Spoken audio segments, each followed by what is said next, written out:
டெய்லியும் விளக்கு ஏற்றினாலும் நம்ம தீபத்தன்னைக்கு ஏற்றுறது அது ஒரு மகிழ்ச்சி தான். வீடு ஃபுல்லாகவே ஒரே ஜெகஜோதியாக வெளிச்சமாக இருக்கும். இருந்து மௌன விரதம் இருந்து சாயந்தரம் 6 மணிக்கு விளக்கெல்லாம் ஏற்றிட்டு தான் தீபம் பார்த்துட்டு தான் சாப்பிடுவேன். 2-3 வருஷமாக செய்யறதே கிடையாது. எல்லாம் சாப்பாடெல்லாம் சாப்பிட்டு செஞ்சு எல்லா வேலையும் முடிச்சுட்டு வீடெல்லாம் க்ளீன் பண்ணி சாயந்தரமாக 6 மணிக்கு விளக்கு மட்டும் ஏற்றி ஏதோ பாயாசம் மாரி செஞ்சு உருண்டையோ வெத்தலை பாக்கு வாங்கி வச்சு சாமி கும்பிட்டு அண்ணாமலைக்கு அரோகரான்ட்டு வேண்டிக்கிட்டு நல்லபடியாக சாமி கடவுளே எல்லாத்தையும் நல்லா வை, என் பசங்கள்லாம் நல்லா வை. எங்கள் ஊர் பக்கம்தான் திருவண்ணாமலை. நான் 3 தடவை தான் கிரிவலம் போயிருக்கேன். கல்யாணம் ஆன புதுசில். அப்புறம் என் ஃபேமிலியோட ஒரு 2 தடவை போயிருக்கேன்.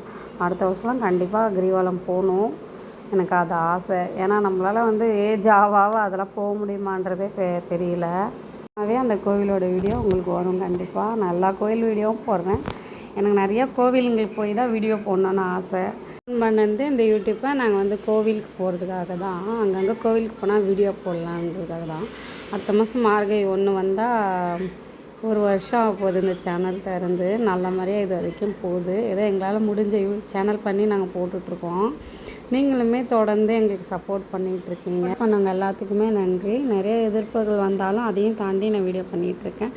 என் வீடியோ தொடர்ந்து வரும். பேசுகிறது பிடிச்சிருந்தாலும் பாருங்கள், பிடிக்கலான்னு பாருங்கள். நீங்கள் சப்போர்ட் பண்ணாமல் ஒன்றும் பண்ண முடியாது.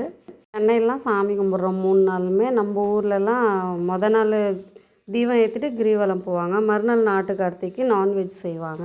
அந்த நாள் கறி துண்டு வச்சு அந்த தூள் மாரி பண்ணி கார்த்திலாம் சுற்றுவாங்க. ஊர்லலாம் நல்லாயிருக்கும். இங்கேன்னா டெய்லியும் நம்ம சாமி கும்பிட வேண்டியது தான். வேறு ஒன்றும் நம்ம ஊரில் இங்கே விசேஷம். இந்த வீடியோ பிடிச்சிருந்தா கலையம்மா சேனலுக்கு சப்போர்ட் பண்ணுங்கள்.